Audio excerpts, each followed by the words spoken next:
ภูมิเอาตัวรอดมาเฮลโลสบายดีนะสวัสดีคนไทยสบายดีคนลาวเนาะกลับมาอัดคลิปลงคลิปอีกแล้วในรอบ2-3 ปีจากสิมีคนเบิ่งหรือบ่นะแล้วก็เว้าเป็นภาษาลาวแล้วเด้อบ่ได้จะเป็นภาษาไทยแต่ยังได้แล้วอ่าลงอ่าแถบพีกมีคนลงมานำน่าจะคนดัง20-23เฮ้ยไม่ใช่แล้วโอ้ยโดนแล้วเด้บ่ได้ลงคลิปอัดคลิปดินอัดคลิปมันก็อยากเสียงค้างนิดนึงเด้อเพราะว่าลองอยู่ลองเบิ่งไหมว่าสิเฮ็ดได้คือเก่าบ่ตอนนี้เราก็ได้ M4 กับ2ยาวเนาะหมู่ไปตายเลย2 คนเดี๋ยวสิไปซุบให้ครับแป๊บ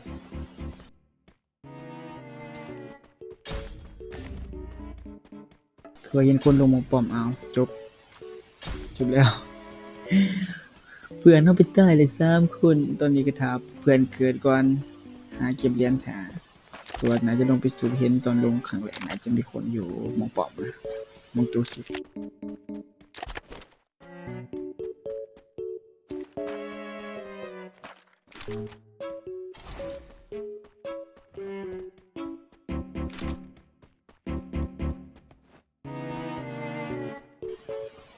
ใส่อยู่ใส่ถาก่อนถ้าหมู่เกิดว่าอันตรายนะแบบนี้เลยที่นี่เห็นบ่ทางไหนน่ะ2ตู้ว่าซั่น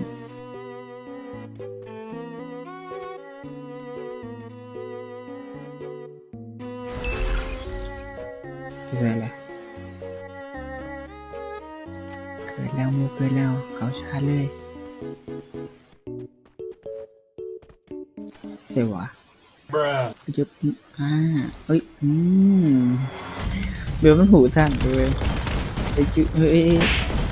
โอ้หลักว่าคมๆลมเน้นๆเป็นตัวฝาปะโผล่ไปบนฟ้าเลยเพื่อนตะกี้นี้เพื่อนมันจะช่วยอะไรต่อทำก่อนเลยกดตายเฮ้ยมีคนโดดลงมาว่ะปึ๊บอุ้ยกลัวไม่น่ารอดแล้วแหลกด้วยคลิปนี้มันแหลกนะเฮ้ยเห็นว่ามันเอาตัวมังกรน้อยมาจุกจังหวะนี้จุกยิงเฮ้ย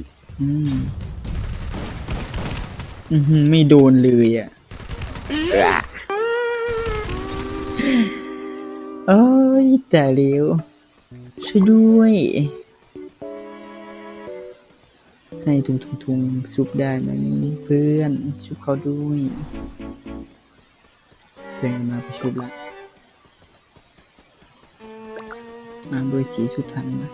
หรือว่าจะเป็นทุงจะชุบก่อน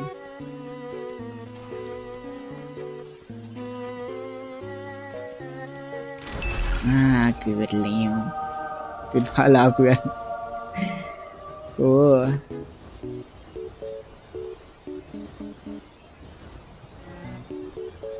เฮ้ยมีคนนั่นน่ะมีคนอยู่บอลข้างเสียง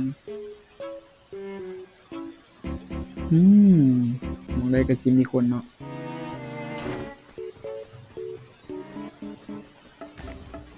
มาเอาลงไปแล้วเบอร์นึงไปอย่าฝ่ายิงเขาแต่แล้วเผาจะยิงเขาเนาะทุงก็ได้เดี๋ยวเขาเปิดสวนขึ้นนะตายแล้วนะเห็นดิดาวแล้วเฮ้ยใจเย็นอย่าฝ่าเฮานะเฮาอย่าฝ่าจับสกาก่อนมายิง2 คน3ที่บอก4 5มัน4 คนเลยมันใส่แป๊บบอกที่ได้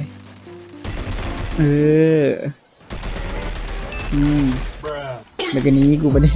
ปอยู่แล้ว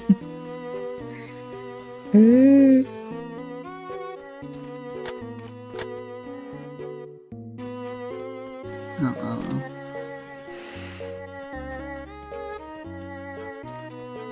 พูดค้างเลย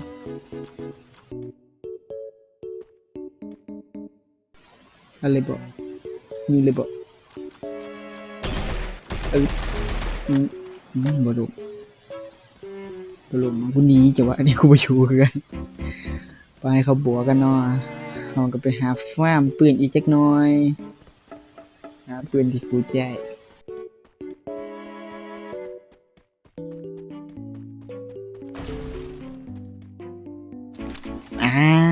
SKS ว่าซั่นเจอเบอร์1หลุมเดี๋ยวมีรถข้างๆ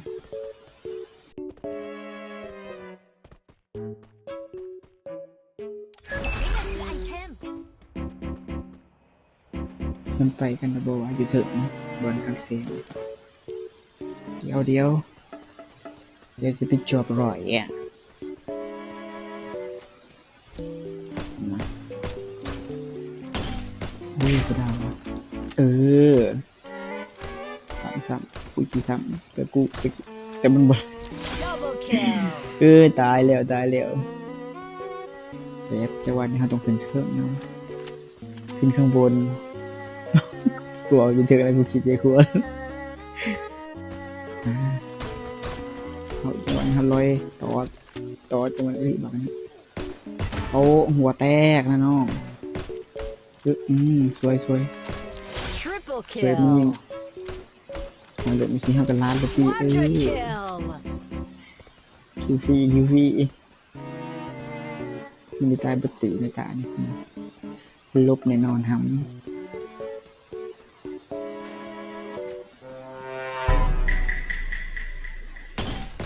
เว้ยวายสิเลียงหัวมันนะแต่ว่ามันบล็อกนะมันบล็อกโตสั้นAWM คู่กับ SKS ว่ะเขาเจ้าเรียนสไนคู่วันเฮาว่าเรียน SKS เลขเพิ่นสุ่มยิงกับสไนคู่กันมีคนลงมาบ่เนาะยุคนี้ต้องยิงแล้วแต่ต้องเช็คถึงฝานะบางทีก็สิมีคนลงมาพอได้คิวกันนะยิงถึงฝ่ายกลัวได้เปรียบเลย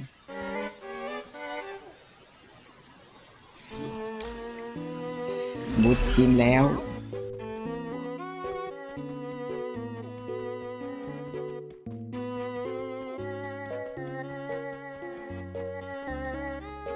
ลองเขาวงทางบิมาสกิดูมันต้องได้เขาทำบิมาสกิอยู่แล้วเพื่ออะไรเนี่ย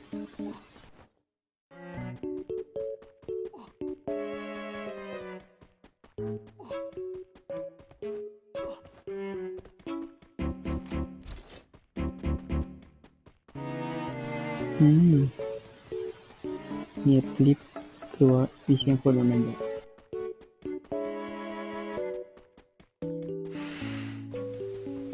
ข้างเทิงข้างบนนี่นะจะมีคนเนาะข้างเทิงโอ้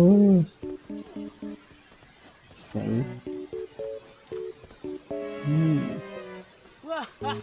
ยังไงบอกอีสคายปั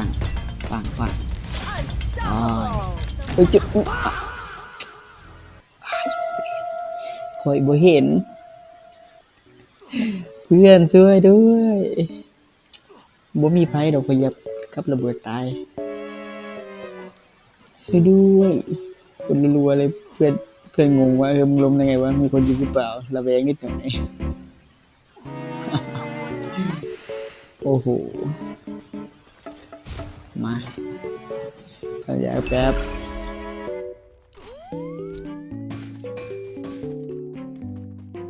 ไปกันต่อครับ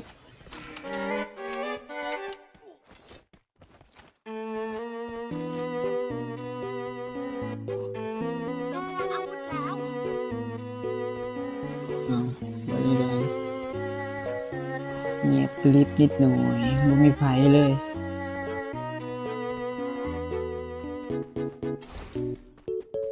ใช้สกิลค้นหาและทำลายเลย ฉันคือทีมแล้ว เดี๋ยวคนมาแต่หัวนาฬิกานะปั๊บคืออุ้ยบุทันแดงแดงว่ะมึงก็มาตายบ่เนาะตายจบแล้วอีกตัวหนึ่งดิ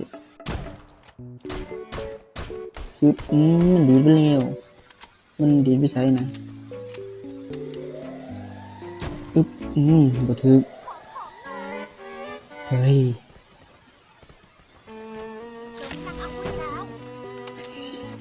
ใจเย็นหล่นอยู่ ใช้สกิลค้นหาและ มึ ทำ ง ลาย จะ เล ตาย ย กูจะตายนี่มันข่อยว่า มีคนลงไม้บ่ได้อีกแล้วตายบ่ทันเดี๋ยวยิงคอยมีคนอยู่รุมอยู่เอาเฮ้ยบ่รอด อยู่ในอาคารที่ถูกต้อง เอ๊ะโอ้มันยิงทะลุไอ้บ่ได้ไอ้บ้าเอ้ย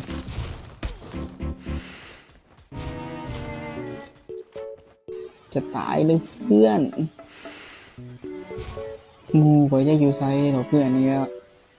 มาช่วยในทางนี้ถือลูกยำเลยถอยก่อนกลับไปที่ของเรามาซ้อมดงไม้ว่ามันอยู่ไซแบบนี้มันไทยยิงอยู่แถวดงนะฮะมันคนไกลลายสุดสายตาว่าจัน ไม่พบเป้าหมายเลย ใช่ครับหลุมแล้วนี่ก็ไพ่หัว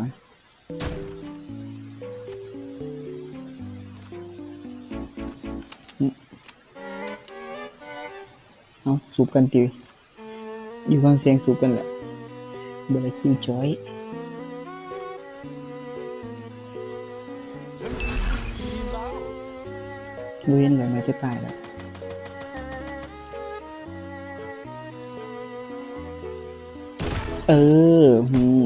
212หลุมไปดีมันจะสูบกัน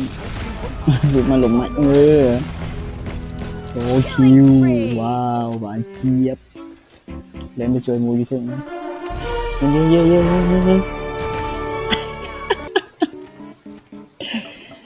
เพื่อนจะดีดมาตรงนี้ทำไมเพื่อนได้เลยแบบนี้นะอีกตัวนึงแล้วลงขึ้นก่อน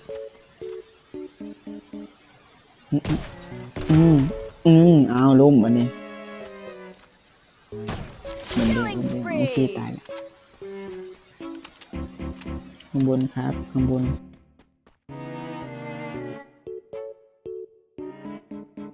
เพื่อนก็สู้อยู่บ่เถิดไม่โดนเพื่อนไม่โดนอีกแล้วโดนละโอเคตายอย่างนี้ต้องซ้ำจบแล้ว ท่านกระโดดแล้ว โดนไปเม็ดนึงอุ้ยมีบ่ทันมันดักไอ้พวกก่อนจังหวะ ใช้ นี้ สกิลค้นหาและทำลายเลย โยโย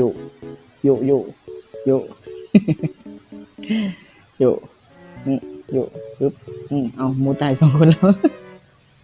ยืนไปบ่ได้เบิ่งเลยนะจอยเบิ่งหมอกเข้าวงแป๊บ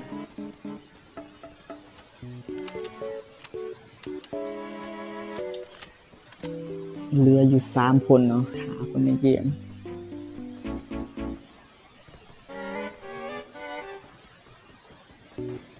เล็กนิดหน่อย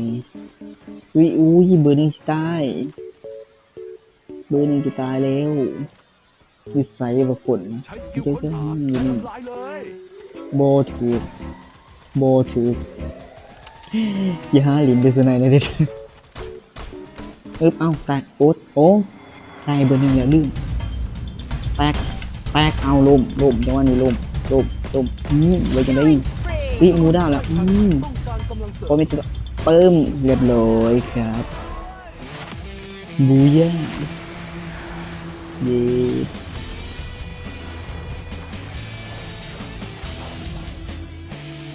ก็จบไปเพียงเท่านี้เนาะดันแรงแรงมาเตอร์หาได้อีลิทมาเตอร์18,000 กว่าแต้มกันผู้ใดก็มักคลิปนี้ก็ฝากกดไลค์กดแชร์กดติดตามข้อยแหน่เพราะว่าสิกลับมาเฮ็ดคลิปอีกคันคนไทยฟังก็คือสิบ่รู้เรื่องเนาะจะพากลาวทำไมเนี่ยโอ้ภาษาไทยเลยก็แล้วโอ้ย